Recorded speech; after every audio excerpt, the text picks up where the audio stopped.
IDFC First Bank. IDFC First Bank. IDFC First. IDFC First Bank. और IDFC First Bank. IDFC first bank पे ध्यान देना चाहिए। ये स्टॉक पिछले 2 महीनों में 25% से ऊपर चढ़ गया और गोयला ना इस पे ऑलरेडी एक वीडियो बना चुका था कि ये स्टॉक में कितना ज्यादा दम है और अभी भी दोस्त दम बाकी है। पता करते हैं क्या है? Very good performance coming in from IDFC First Bank. तो दोस्त गोयला आ गया है और अब शुरू करते हैं IDFC फर्स्ट बैंक के बारे में। इस वीडियो से ना आपको 2 चीजें मिलेंगी। सबसे पहला कि इस बैंक के स्टॉक में क्या क्या अपॉर्चुनिटीज हैं और सेकंड एक बैंकिंग स्टॉक को एनालाइसिस करते ना ये भी सीख जाओगे। अब शुरू करते हैं एकदम शुरुआत से, which is the top level management. इनकी टॉप लेवल मैनेजमेंट में जिनका MD और CEO है, ही इज द सुपरस्टार।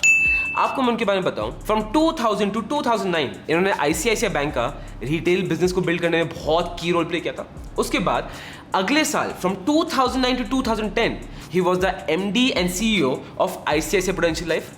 उसके बाद उन्होंने सोचा कि खुद का एंटरप्रेन्योर वेंचर स्टार्ट करते हैं। उन्होंने एक्वायर किया एक स्टेक कैपिटल फर्स्ट में और वो कैपिटल फर्स्ट जब IDFC बैंक से मिला तो स्टार्ट हुआ IDFC कैपिटल फर्स्ट और ये आदमी है mister Vaidyanathan, one of the most respected figures in the banking industry.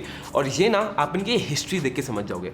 When he was at the helm of capital first, capital first एक NBFC थी। अब NBFC होता है नॉन बैंकिंग फाइनेंशियल कॉर्पोरेशंस। अब RBI के under they are not banks, but इनका काम क्या होता है, ये इतनी इजीली डिपॉजिट्स नहीं ले सकते, इनमें रिस्क ज्यादा रहता है, इनके रूल्स डिफरेंट रहते हैं और जब ये लेंड भी करते हैं ना तो they can lend to someone जिसकी क्रेडिबिलिटी कम है एंड ऑफ कोर्स ये इंटरेस्ट रेट भी हाई चार्ज करते हैं। This is what NBFC is. अब जब ये कैपिटल फर्स्ट के हेल्म में थे, कैपिटल फर्स्ट का AUM क्रेजी लेवल पे बढ़ा है, इनका profit after tax crazy level पे बढ़ा है, मतलब क्रेजी लेवल 56% CAGR पे बढ़ा है। उसके बाद जो इनकम का कॉस्ट होता है, जहां से डिपॉजिट्स का कॉस्ट आता है, वो ड्रास्टिकली कट डाउन हुआ। ये क्यों जरूरी होता है आपको आगे पता चलेगा। उसके बाद ROE भी ड्रास्टिकली बढ़ा है। ये ट्रेड है मिस्टर वैद्यनाथन का and now he is the MD and CEO of IDFC first bank. तो मैनेजमेंट तो तगड़ी है, ये समझ गए। अब जाते हैं इस बैंक की थोड़ी और कोर डिटेल्स में। तो सबसे पहले शुरू करते हैं कासा से।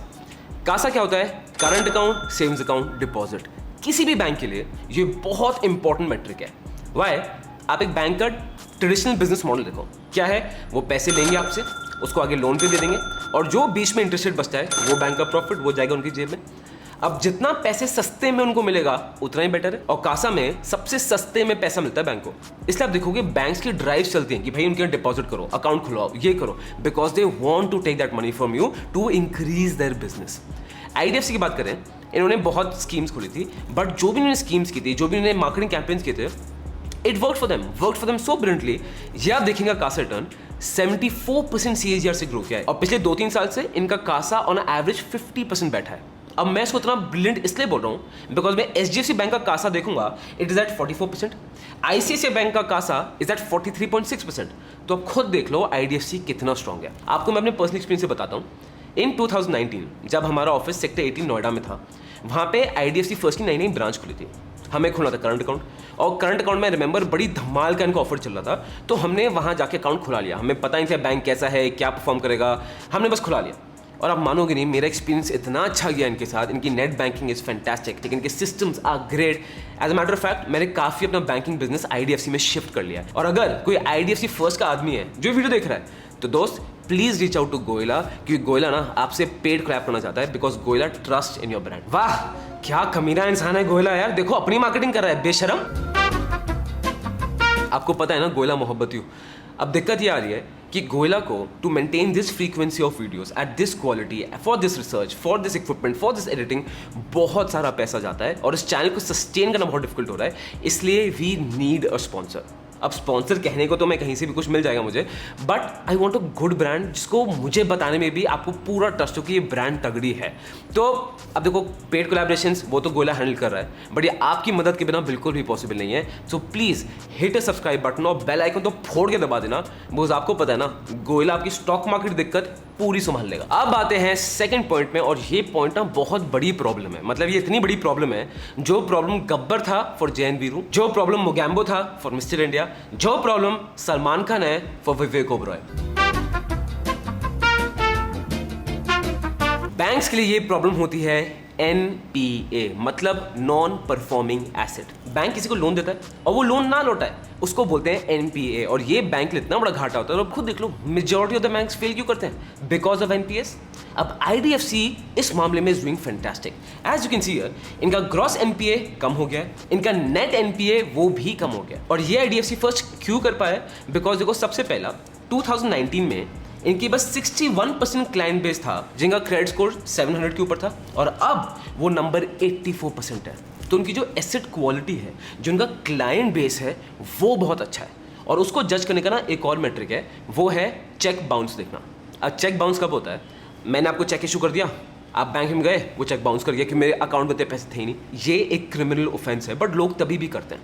अब अगर किसी बैंक में चेक बाउंस रेट बहुत ज़्यादा है, क्या दिखाता है कि बैंक की जो एसेट क्वालिटी है, जो डिपॉजिट है, वो इतनी हाई क्वालिटी की है ही नहीं।